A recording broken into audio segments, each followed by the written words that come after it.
সবাই কেমন আছো? নিয়ে চলে এসেছি সুন্দর একটা মিনি ব্লগ। অনেকদিন বাদে তোমরা আমাকে দেখতে পাচ্ছ। আজ আমরা যাচ্ছি একটা ফ্রেন্ডের বাড়ি।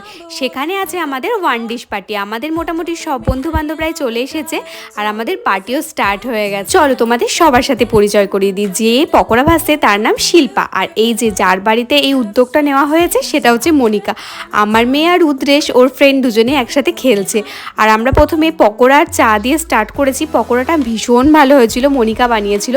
আর আমি আজ বানিয়ে নিয়ে গেছিলাম ফ্রাইড রাইস, তার সাথে ছিল শিমুই যেটা বানিয়েছিল চন্দ্রিমা। আর এই যে ঘুগনিটা দেখছো খুব সুন্দর খেতে হয়েছিল, এটাও বানিয়েছিল শিল্পা। সায়নিধি চিকেন বানিয়েছিল, সেটা না একদম মিস করে গেছি গো, তোমাদের দেখানোই হয়নি। দূর থেকে দেখো একটু একটু দেখা যাচ্ছে, ওইটাই হচ্ছিল চিকেন। খুব ভালো হয়েছে। সবাই মিলে সংসার সামলাতে সামলাতে আমরা এক প্রকার বোরই হয়ে যাচ্ছিলাম, তাই ভাবলাম একটু নিজেদের মতো সময় কাটায়, সেই জন্যে এইটার আয়োজন। কেমন লাগলো ব্লগটা কমেন্ট করে জানিও। টাটা।